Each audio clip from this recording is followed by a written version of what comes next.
Hello student, welcome back to my another video. Student, आज की इस वीडियो में मैं आपको क्लास 10 सामाजिक विज्ञान के पूरे बुक के महत्वपूर्ण दीर्घोत्तरी प्रश्नों को बताऊंगा। तो आपसे रिक्वेस्ट है कि इस वीडियो में लास्ट तक बने रहें। अगर आज आपको इस वीडियो का पीडीएफ चाहिए तो आपको क्या करना है, देखिए। सबसे पहले आपको टेलीग्राम पे जाना है और वहाँ पे क्या सर्च करना है, सिद्धार्थ ट्यूटोरियल्स, ठीक है। वहाँ पे आपको सिद्धार्थ ट्यूटोरियल चैनल मिल जाएगा।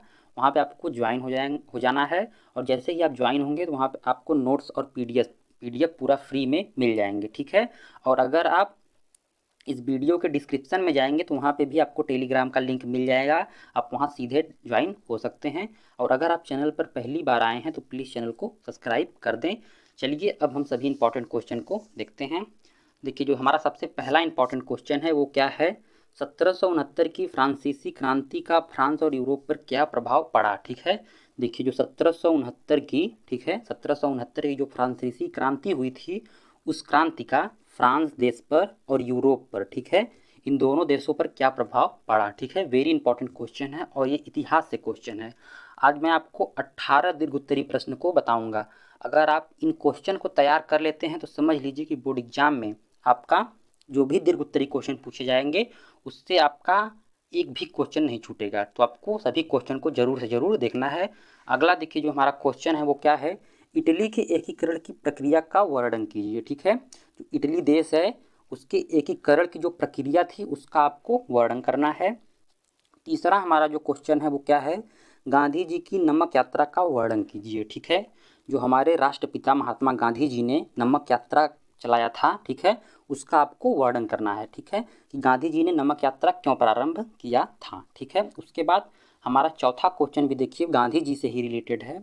और क्वेश्चन क्या कह रहा है, गांधी जी ने असहयोग आंदोलन क्यों प्रारंभ किया, ठीक है। आप सभी को पता होगा कि गांधी जी ने अपने जीवन में बहुत से आंदोलन चलाए हैं, ठीक है। उन्हीं में से एक आंदोलन है असहयोग आंदोलन, ठीक है। तो क्वेश्चन में आपसे यही पूछा है कि गांधी जी ने असहयोग आंदोलन क्यों प्रारंभ किया। उसके बाद देखिए आगे क्वेश्चन में क्या पूछा है, उनके द्वारा यह आंदोलन वापस लेने के प्रमुख कारण क्या थे, ठीक है। देखिए, गांधी जी ने आंदोलन तो प्रारंभ किया लेकिन बाद में इसको वापस भी ले लिया। तो आपसे ये भी पूछा है कि गांधी जी ने किस कारण से, क्या कारण थे कि गांधी जी ने असहयोग आंदोलन को वापस ले लिया, ठीक है। क्वेश्चन मैं आपको बहुत ही अच्छे से समझा दूंगा और बस आपको क्या करना है, इन सभी के आंसर को ढूंढ कर आपको लिख लेना है और याद कर लेना है। डेली अगर आप 1 से 2 आंसर तैयार करेंगे तो आप समझ लीजिए कि आप एक महीना या 1.5 महीना में आप पूरा तैयार कर लेंगे, ठीक है। चलिए अब हम अपने अगले क्वेश्चन को देखते हैं। हमारा जो अगला क्वेश्चन है वो देखिए क्या है, खाद्य उपलब्धता पर तकनीक के प्रभाव को दर्शाने के लिए इतिहास से 2 उदाहरण दीजिए, ठीक है। क्वेश्चन क्या कह रहा है, जो खाद्य उपलब्धता है, उपलब्धता पर, ठीक है, तकनीक के प्रभाव को दर्शाने के लिए इतिहास से 2 उदाहरण दीजिए। अगला देखिए क्वेश्चन हमारा क्या है, भूगोल से क्वेश्चन है। और ये क्वेश्चन देखिए वेरी इंपॉर्टेंट क्वेश्चन है, ठीक है। ये क्वेश्चन आपको लगभग हर सेट में देखने के लिए मिल जाएगा। क्वेश्चन क्या है, मृदा अपरदन से क्या अभिप्राय है, ठीक है। जो मृदा अपरदन होता है उससे क्या अभिप्राय है, मृदा अपरदन के लिए उत्तरदायी कारणों का वर्णन कीजिए, ठीक है। जो मृदा अपरदन होता है उसके लिए उत्तरदायी कारणों का आपको वर्णन करना है, ठीक है।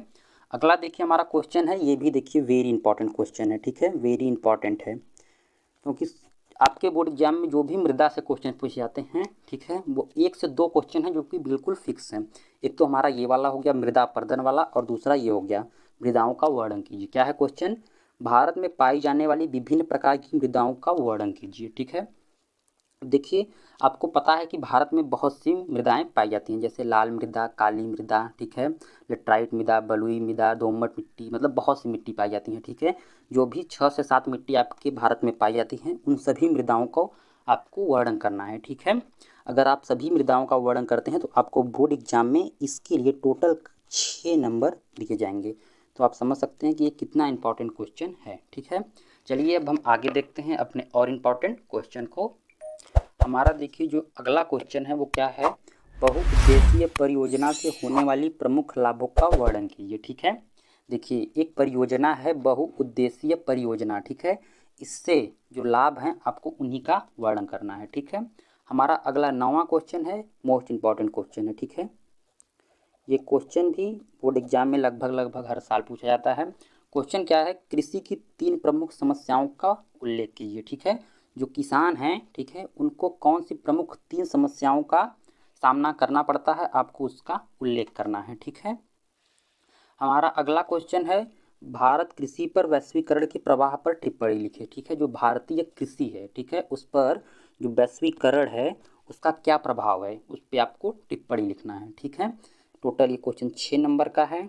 ठीक है, ध्यान से समझिएगा, मैं आपको बारी बारी से सभी क्वेश्चन को समझा रहा हूँ। हमारा देखिए जो अगला क्वेश्चन है, देखिए वो भी मोस्ट इम्पॉर्टेंट क्वेश्चन है, और क्या है, भारत में लौह अयस्क के उत्पादन पर संक्षेप लिखिए। ठीक है, जो भारत में लौह अयस्क है, ठीक है, जो भारत में लोहे का उत्पादन होता है उस पर आपको संक्षेप में टिप्पणी लिखना है। ठीक है, ये भी क्वेश्चन देखिए वेरी वेरी इंपॉर्टेंट है। ठीक है, वेरी वेरी इंपॉर्टेंट है। अगर आप इस क्वेश्चन को तैयार करते हैं तो समझ लीजिए कि आपका एक क्वेश्चन तो तैयार ही होगा, इसके साथ साथ आपका जो मैप से क्वेश्चन पूछा जाता है वो भी तैयार हो सकता है। ठीक है, क्योंकि आपके मैप में बहुत बार पूछता है कि उस राज्य का नाम बताइए, ठीक है, या फिर उस स्थान का नाम बताइए जहाँ पर आपको लोहा प्राप्त होता है। ठीक है, तो आपको अगर ये क्वेश्चन तैयार हो जाएगा तो आप उस क्वेश्चन को भी सॉल्व कर लेंगे। तो आप समझ सकते हैं कि इन लॉन्ग क्वेश्चन से आपके शॉर्ट क्वेश्चन, मैप वाले क्वेश्चन भी तैयार हो जाएंगे। ठीक है, चलिए अब हम अपने अगले क्वेश्चन को देखते हैं।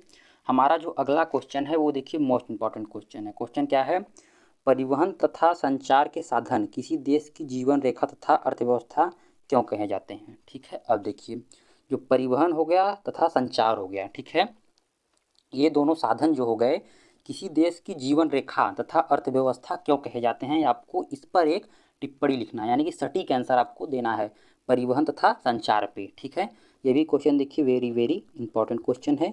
ठीक है, ये आपके अर्थशास्त्र से इंपॉर्टेंट क्वेश्चन है। ठीक है, मैं आपको सभी यानी कि अर्थशास्त्र, भूगोल, नागरिक शास्त्र, इतिहास, सभी से मैं आपको इंपॉर्टेंट क्वेश्चन बता रहा हूँ। क्वेश्चन एक बार मैं आपको फिर से बता देता हूँ। क्वेश्चन क्या है, परिवहन तथा संचार के साधन किसी देश की जीवन रेखा तथा अर्थव्यवस्था क्यों कहे जाते हैं। ठीक है, अगर आपको वीडियो अच्छी लग रही है तो प्लीज़ इस वीडियो को लाइक कर दें, और चैनल पर नए हैं तो चैनल को सब्सक्राइब कर दें, क्योंकि हमारे इस चैनल पर क्लास 10 सभी सब्जेक्ट के ऐसे ही इंपॉर्टेंट क्वेश्चन आपको बताए जाते हैं। ठीक है, चलिए अब हम अपने अगले क्वेश्चन को देखते हैं। हमारा जो अगला क्वेश्चन है वो देखिए क्या है, भारत की संघीय व्यवस्था की प्रमुख विशेषताओं का वर्णन कीजिए। ठीक है, क्वेश्चन क्या है, जो भारत में संघीय व्यवस्था है, ठीक है, उसके प्रमुख विशेषताओं को आपका वर्णन करना है। ये देखिए इंपॉर्टेंट क्वेश्चन है। ठीक है, और लगभग लगभग आपके बोर्ड एग्जाम में पूछा जाता है, इसीलिए मैंने आपको ये बताया है। एक बार मैं आपको फिर से क्वेश्चन समझा देता हूँ कि भारत में संघीय व्यवस्था की प्रमुख विशेषताओं का वर्णन कीजिए। ठीक है, चलिए अब हम अपने 14वें क्वेश्चन को देखते हैं। ठीक है, सामाजिक विभाजनों की राजनीति को प्रभावित करते हुए 2 उदाहरण दीजिए। ठीक है, अब देखिए जो सामाजिक विभाजन है, ठीक है, उसके कारण क्या हो रहा है, जो राजनीति प्रभावित हो रही है, ठीक है, उसके आपको 2 प्रमुख कारण देने हैं। ठीक है, ये क्वेश्चन देखिए वेरी इंपॉर्टेंट क्वेश्चन है। ठीक है, वेरी इंपॉर्टेंट क्वेश्चन है, सॉरी पेन नहीं चल रहा है, देखिए वेरी वेरी इंपॉर्टेंट। ठीक है, वेरी वेरी इंपॉर्टेंट क्वेश्चन है ये। ठीक है, तो आपको सभी क्वेश्चन को तैयार कर लेना है। ठीक है, आप इन क्वेश्चन को तैयार कर लेंगे तो आपका टोटल 6 नंबर यहाँ से भी पक्का हो जाएगा। ठीक है, चलिए अब मैं आपको और इम्पॉर्टेंट क्वेश्चन को बताता हूँ। ठीक है, मैंने आपको 14 बता दिए हैं, अब मैं आपको और 4 मोस्ट इम्पॉर्टेंट बताऊँगा। ठीक है, हमारा जो अगला इम्पॉर्टेंट क्वेश्चन है वो देखिए क्या है, लोकतांत्रिक शासन प्रणाली से होने वाली कोई 4 लाभ लिखिए। ठीक है, जो लोकतांत्रिक शासन प्रणाली है, ठीक है, इससे जो 4 लाभ हैं, ठीक है, मुख्य 4 लाभ हैं, आपको वही बताना है। देखिए इंपॉर्टेंट क्वेश्चन है और ये बोर्ड एग्जाम में पूछा जाता है। ठीक है, तो इस क्वेश्चन को भी आपको तैयार कर लेना है। ठीक है, मैंने देखिए आपको अभी तक 15 इंपॉर्टेंट क्वेश्चन बता दिए हैं। 3 इंपॉर्टेंट क्वेश्चन मैं आपको देखिए और बताऊंगा, 16, 17 और 18। तो चलिए एक एक करके हम सभी इंपॉर्टेंट क्वेश्चन को देख लेते हैं। हमारा 16वां इंपॉर्टेंट क्वेश्चन है, लोकतंत्र के सम्मुख प्रमुख चुनौतियों का वर्णन कीजिए। ठीक है, जो लोकतंत्र होता है, लोकतंत्र के सम्मुख जो प्रमुख चुनौतियां हैं आपको उनका वर्णन करना है। ठीक है, देखिए आपके जो नागरिक शास्त्र से इंपॉर्टेंट क्वेश्चन है, यही देखिए 3 से 4 इंपॉर्टेंट क्वेश्चन हैं। ठीक है, यही बार बार दोहरा के पूछे जाते हैं। तो क्वेश्चन क्या है, लोकतंत्र के सम्मुख प्रमुख चुनौतियों का वर्णन कीजिए। वेरी इंपॉर्टेंट क्वेश्चन है। ठीक है, क्योंकि जो लोकतंत्र होता है उसके सामने क्या क्या चुनौतियाँ हैं आपको जानना बहुत ज़रूरी है। ठीक है, चलिए अब हम अपने अगले क्वेश्चन को देख लेते हैं। अगला क्वेश्चन क्या है, विकसित देशों की किन्हीं 3 प्रमुख विशेषताओं का वर्णन कीजिए। अब देखिए जो विकसित देश होते हैं यानी कि अमेरिका हो गया, ठीक है, चीन हो गया, जापान हो गया, रूस हो गया, ठीक है, ये सब देखिए विकसित देश हैं। और भारत क्या है, विकासशील देश है, यानी कि अभी ये विकास कर रहा है, ठीक है।